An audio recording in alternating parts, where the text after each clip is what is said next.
Саусақтарыңызды аямай лайк басып тастаңыздар. Лентаға көбірек шығып, жаңағы тұруға жақсы. Мынау Саудия қандай ел? Саудия кәдімгі диктатуралық ел. Саудия бізге діни фанаттарын жіберді. Қазақ даласын діни алауыздыққа батырды.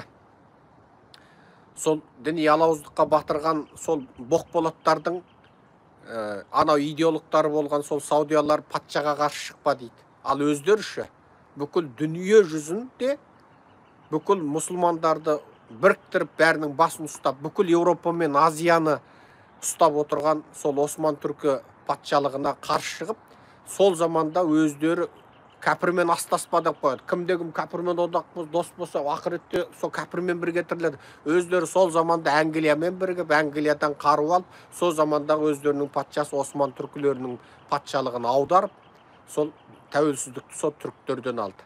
Енді мен сол жаңа Саудияның діни фанаттарын айтамын, сендер патшаға қарсы шықпайтындар. Сол заманда Осман түркінің патшасына неге қарсы шықтыңдар?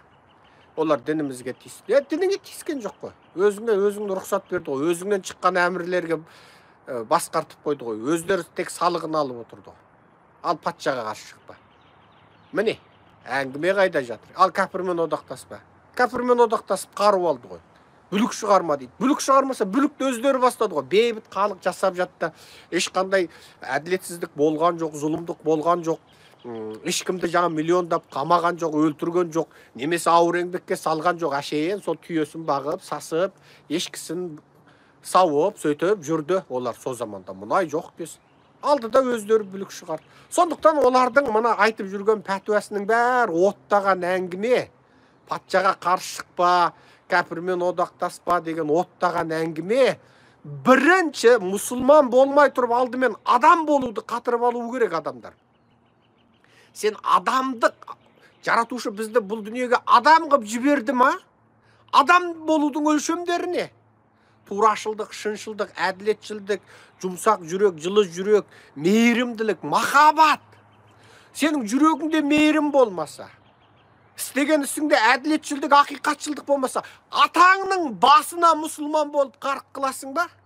Істегенің ұрдық болса, айтқаның өтірік болса, зұлымдықты көріп тұрып, зұлымдықты айтпасаң, қарсы тұра алмасаң, халықты сол зұлымдыққа көндесең, мүмкіндігінше ақиқатшылдықты, шыншылдықты айта алмасаң, сен бірінші адам болуды қатыра алмай тұрып, атаңның басына мұсылман боласың ба? Сондықтан мен қалың қазаққа бірінші айтам, жаратушы Саудияның не Египеттің не Иранның жекеменшігі емес. Жаратушы сенің 20 метргі басыңа бейдеп орап алған сәлдеңе қарамайды.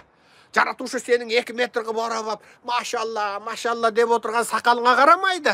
Әне жүр, әне шешендердің ана сақал қойып алып, талтаң еткен ана мырқиған ана бастығын көрдіңдер ғой ана. Бұтына $4,500 бәтіңкесін киіпті.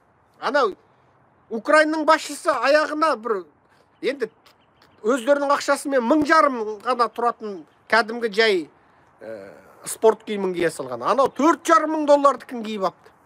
Және өзінің ана бойы мыртиған неме, ана еркектің размері жоқ, қатынның размерін, қатынның аяғын киіп алған ғой. Талтаң ет, сақалды бұлай қойған, жаңағы аса керіліп, сезіліп.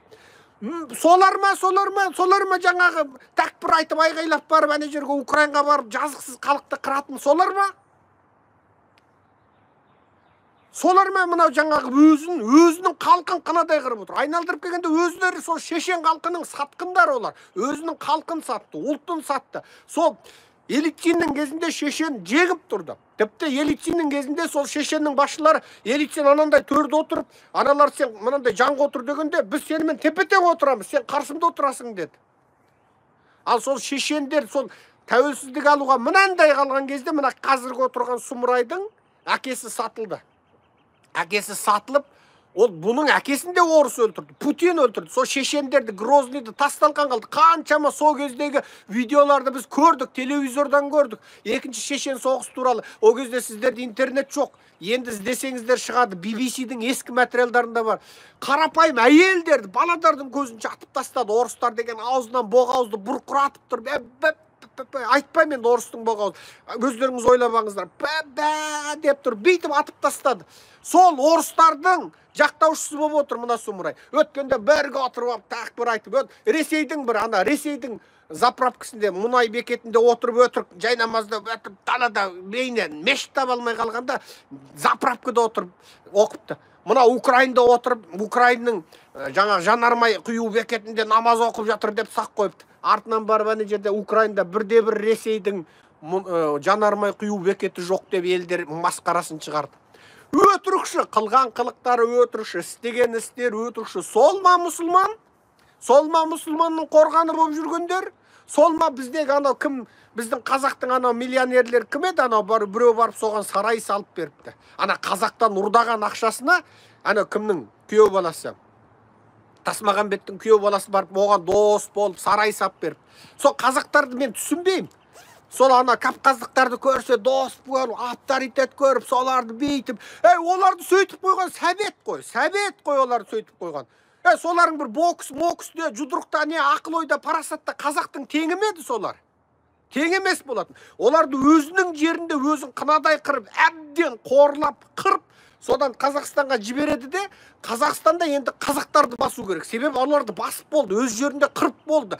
Өлтіретін өлтірді, сүргіндеп болды. Енді Қазақстанда бүкіл сол келімсектерді орыстың айналасына топтап, орыспен бір қылып, енді сол жердің иесі қазақты басу керек болды. Сөйтті де қазақты өлтіріп кетсе сотталмайды, бауыздап кетсе сотталмайды, қазақтың қызын зорлап кетсе сотталмайды, жынды куәлігі бар бәрінің. Міне, содан кейін қазақтың санасына олар батыр дейді. Атаңның басы батыр олар. Олар батыр емес ешқандайда. Оларды орыстар қолдан жасады. Орыстар өз жерде оларды қырды. Қырып қазақ жерін алып кеп, енді қазақтарды орыстар бастыру үшін әдейіге соларды қолдан жасап қойды. Сөйтіп оларды тау халқы деп қойды. Атаңның басы тау халқы олар. Сондықтан қазақтар барлық нәрсенің мына бәленбай қабат бетіндегі тозағын ашып тастап, беттеріндегі бәленбай қабат бүркеншікті алып, жыртып тастап, шын қарауды үйреніңдер. Маған осы мінезді әкем үйреткен. Сол кезде біз Қытайдың газетін оқып отырамыз. Шыңжаң газетін, Іле газет, Алтай газет, Тарбағатай газет, бәрі келеді. Бәрін оқып отырамыз. Әкем оқып отырады да қарқылдап күліп кетеді дейді. Әке не болды дейміз. Бүкіл баласы қасында отырамыз ғой. Мынау бұлай жаз дейді. Сөйсек, Америкада қаралар күн көре алмай жатыр. Ақтың полициясы қараларды қырып жатыр. Қаралар деген осы азаптың ішінде жүр. Осы Америкада міне адамды құқық жоқ, анау мынау деп жазған хабар. 83, 85, 86 жылдар. Американың қайда екенін білмейміз, картадан ғана көреміз. Сол кезде әкем жарықтық айтатын. Мына Америкада қаралар бұндай емес дейді. Америкада қаралар мына жердегі бізден жақсы дейді. Америкада қаралар мына жердегі бізден жақсы өмір сүреді дейді. Мынаның бәрі мынау компартияның өтірік үгіт насихаты дейді. Міне, сол заманда біз бүкіл дүние жүзілік ақпаратты сол Қытайдың теріс үгіт насихаты жазылған радиодан, газеттен, телевизордан көріп оқып отырып, соның арғастарын біліп отыратымыз. Әкем тұрақты түрде сол заманда Хасен Оралтай басқарған Азаттық радиосын таңертең тұрақты түрде шайдың үстінде қояды. Кеште тұрақты түрде бізге тыңдатады. Сол Азаттық радиосы сол заманның интернеті болатын 80-ші жылдардың. 80 жылдар интернет деген сөзде жоқ қой. Сонда дүниеде не болғанын батыстық көзқараспен қарап өстік біз. Шынайы көзқараспен қарап өстік. Адамдық құқықтың не екенін білдік. Міне, сондықтан айналайын қалың елім қазағым, не оқысаңдар да, естісеңдер де, барлық нәрсенің бетіндегі мың қабат пердені сырып тастап, ар жағында шынайы бейнесін көруге тырысыңыздар. Құлшылықта да сондай. Құлшылықтарыңызда өте сақ болыңыздар. Мынау бізге уағыз айтып жүрген адамдардың ілімін ғана алыңыздар. Бірақ оған әулие көріп табынбаңыздар.